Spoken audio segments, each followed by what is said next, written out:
Schillaci's in front. Ruslan diving at him the last little bit. Ruslan went to Schillaci and beat him. Ruslan first, Schillaci second, I think. It was Schillaci's farewell performance. And while the grey didn't win, his effort under 58 kilograms from barrier 15 in the rich Stradbroke handicap rates as one of his finest. It was also a study in what made Lee Freedman sprinter such a crowd favourite. Not for his speed, but his sheer will to win and ability to grind the opposition into submission. Schillaci wasn't like a lot of other top horses. He didn't slowly creep up on greatness. He just grabbed it from the outset. His Lightning Stakes win came at just his fourth race start and his first in open company. Under pressure, 250 out, and Schillaci raced up to Street Roughhead and took the lead, and then Noble Lancer. Final card can't go on and wrap around trying to get into it, followed by King Marauding, but Schillaci well clear. Wrap around finishing well with Umatilla on the outside, but the brilliant Schillaci wins it a length and a half. We had a very big opinion of him right from the start, and he won his maiden at the Provincials, then ran unplaced under over 1,400 metres at the Spring Carnival here, which was probably too far to send him at that stage. And then we freshened him up, and a few weeks later he won 1,000 metres at Sandown, and he equalled the course record. And whilst you normally wouldn't run a horse like that in the Lightning off a restricted win, the fact that he equalled the course record at his third start, it was probably going to be a pretty good gamble to run him in the Lightning. And of course the rest is history. He won that, and then the Oakley Plate, and then the Newmarket. So, and then the Galaxy on the trot. So, I mean, he's a magnificent sprinter.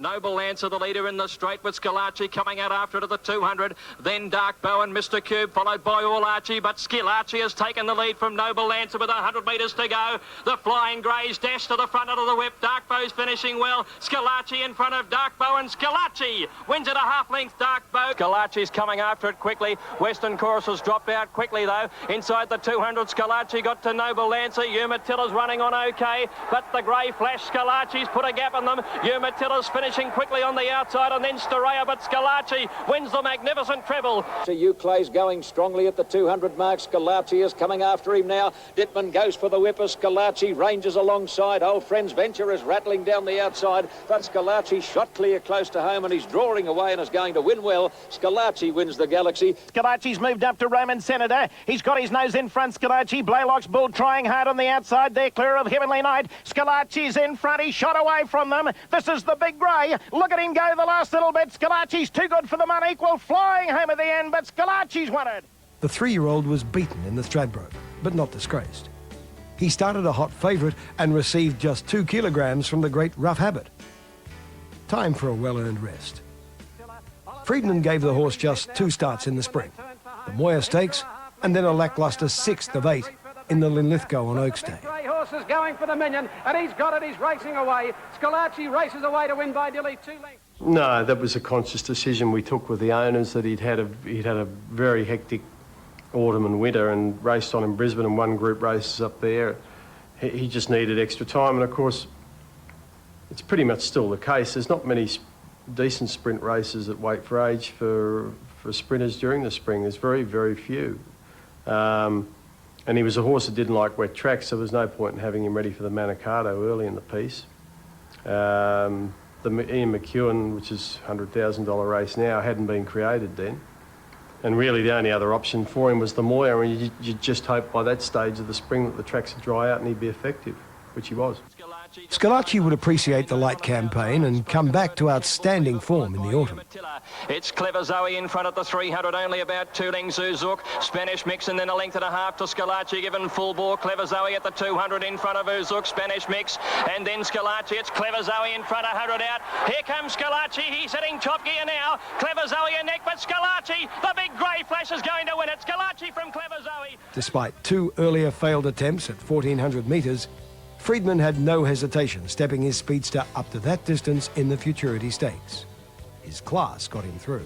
Schillaci at the 200, led by 3 lengths. Jolly Old Mac, Excited Angel, Hilda Strike, Mannerism out wide, but Schillaci in front, 100 out. He's got a big lead over Excited Angel, Mannerism, and it's Schillaci who'll win the Futurity. Schillaci all the way, a length and a quarter. Excited Angel, a big run second. 2 weeks later, he ran a sensational 1:9.4 to take out the Stanley Wootton at Moonee Valley before heading to Sydney to be tried as a miler.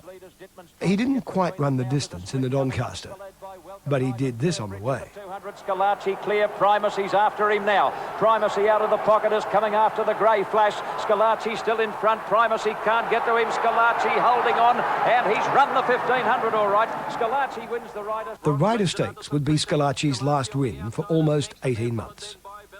He had one run in the spring for a close second in the Moir, and was narrowly beaten in his attempt for a third straight Lightning the following autumn.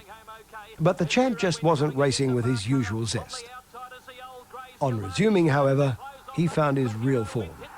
Schillaci, bells of the year are coming home, but old Schillaci! What a great comeback! Then lost it again, with ordinary performances in the Linlithgow and Sandown Stakes. His courageous efforts were starting to tell. Despite placings in the Australia and CF4 Stakes, both Group 1s, and behind horses the calibre of Hariba and Jeune, the big grey appeared to be struggling. But he still had left one of the best performances of his glittering career. At the top of the straight now, Dittman goes for Mahogany. Schillaci sticks on very gamely. It's Mahogany about a neck in front. Schillaci's fighting back. Schillaci again with his head in front of Mahogany. Wider out, then Spanish Mixon. Jeune, it's Schillaci in front of Mahogany. Jeune motoring, but Schillaci's won it again. Schillaci had a pretty easy run in the lead that day, made it very hard for Mahogany to beat him, but they were the two dominant horses over that sort of trip at that time. Both of them raced well into old age, and both were, you know, outstanding horses that won a lot of money. Well, I hadn't had an outstanding sprinter up until he came along. Bint Marsque would have been, but you know, her racing career was curtailed through injury and the like, so she never really got to her full potential. But he was the best sprinter we've had. Probably he and Mahogany. It's hard to choose between them, but I think as a specialist sprinter, Schillaci would probably just have the edge.